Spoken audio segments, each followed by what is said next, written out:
Well, I know, guys. It's very, very sad that we are not on the Nedbank Cup um, competition because it's just a Puma on that tournament. But anyways, we've just acquired, Black Label as the sponsorship of the team, so that should count for something. But anyways, I do have some updates and also certain things that I wish we could talk about.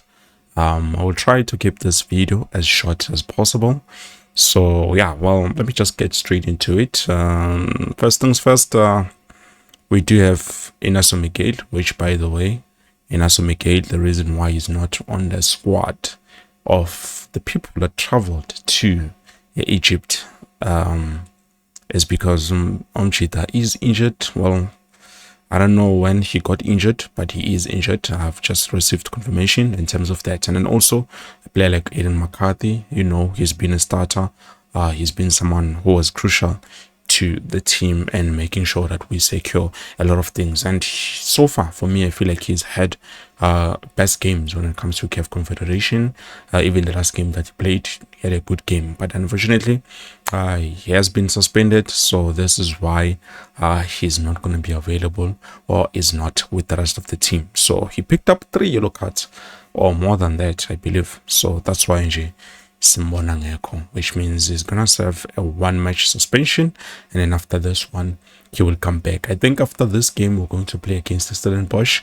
Obviously we need to take our sweet revenge, but yeah, and then also we go to Thabo Moloisane, guys. Now there's been talks, I've even reported about this earlier on. Kaizer Chiefs have signed a pre-contract with Thabo Moloisane. Now I've been doing some digging, and also I can say this is a follow-up or update in terms of that. Well, nothing has been confirmed so far from my trusted sources, but whether it is true or not. So Thabo Moloisane remains a Stellenbosch player as far as I know, and it's gonna be like this until something comes up. But so far, no ways, nothing has been confirmed. So I know, I understand, guys.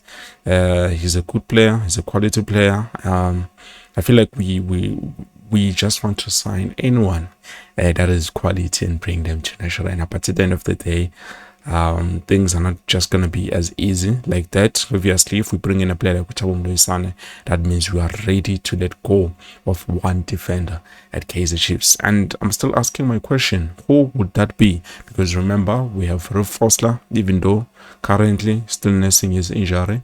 We have Dylan Solomons is proving, quite an exemplary player.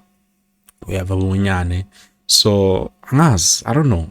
But we'll see as time goes on, guys, with what is going to happen in terms of that department. And then also we move to Ejosa Ekotaro, guys. Well, with Ekotaro, still the same situation as I've reported earlier on. So I'm not going to touch much on that, but I do have something that was said by Basia Micheals when it comes to Okanye Samayo on his deal. Now, what is it that we've confirmed, or what we do know from our side, and what I've explained to you guys is that Okanye Samayo, with the deal that was made, there was an obligation when they signed the contract. There's a term, and there was an obligation to say, okay, you guys are taking this player and you need to make sure that you sign this player at the end of the season. But now with what Basia is saying, definitely contradicts that, but also I think she has revealed some of the reasons why Basia was Okanye Samayo was let go of. So this is what she's saying. Obviously it was an interview, it's a long one, that she had with Tumazola Jemulefe on the show called Behind the Boot, Smash Sports, obviously, on YouTube. So this is what she's saying. She says it's a loan deal now, so that's yet to be determined, because she was asked to, like, is there possibilities of her returning? And then she further said, let's see what happens. There's still a good 4 months left before the end of the season. We just need to see what happens, where the wind blows, and we go from there. I think based on the difficulties we faced, I don't necessarily think it would be healthy for him to go back That's the other thing about football. Football is very similar to life in that you give something your all, literally, but it's not meant to be. It's not meant to be. The coach had signed Kaizer Mayo when we went and did the medicals, preseason camp, and everything else. He was very thankful for getting the deal done. He was like, I love this kid. The truth is, Kaizer played something like 42 games and he was a starter. No questions about it. Kaizer was loved in Algiers. Then there is a change in the regime. Like many things in life, there are changes and changes we can't control. It's a change Kaizer didn't control and it didn't work in his favor. It was quite surprising to me personally because Syed was also a coach. I know, like Kaizer when he was at TS Galaxy and Kaizer was playing for Cape Town City. You look at the circumstances around it and a couple of things that have happened and certain things you can't talk about. There was no fallout. It was a difficult couple of weeks leading up to the Chiefs loan. Algeria was tough. So clearly guys, with Kaizer Mayo, I don't think what happened has to do with him and the club, but I believe it has to do with him and probably the coach. But also we did get a report to ECRB failed to pay the Cape Town City the money, you know, for Kaizer Mayo.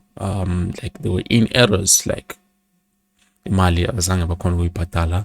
I don't know for how many months, something like that. So that's why they decided, you know what, let's take this guy, let's give him back to a club like Kaizer Chiefs who are going to be able to pay and get us out of this trouble. So I don't know guys, but I feel like there's more to the story than what we are being told and what we are being led to believe, because at the end of the day,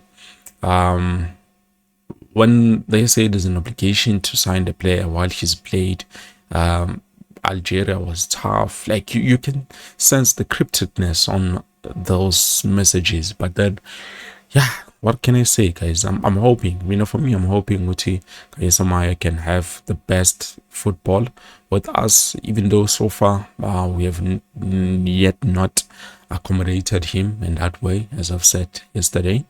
But yeah, man, I don't know. If you think there's something more to the story, let me know down in the comment section below. And then last but not least, we do have, something coming straight from inside, or an insider coming straight from Inacio. Guys, one thing I will tell you about the players is that they are happy with the co-coaches or the current coaches, as I can put it. It looks like they love having those coaches there.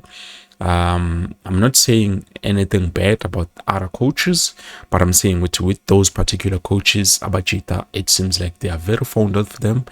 And yeah, man, I've seen Kaizer Town Jr. He's not a player, but I've seen how he interacts with the technical team of Kaizer Chiefs. Your goalkeeper coach, your Maji Safi, your Khalil Ben, and also Cedric Kazi. So definitely they've built a good relationship. So chances they're going to be hard for them to let go of them at the end of the season. So as things stand, it looks like that they might even get that 1 year that was there, which they promised them during when we signed them in 2024. So yeah, guys, I believe this is it. Nothing much that I had to give to you.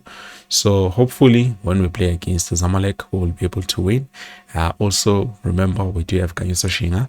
I know he might not start, but the coaches might surprise us. And then Bamkane Omji Talapana at the back. So for now, I believe this is it. Thank you so much for watching. I hope to see you with something new, hopefully. Peace.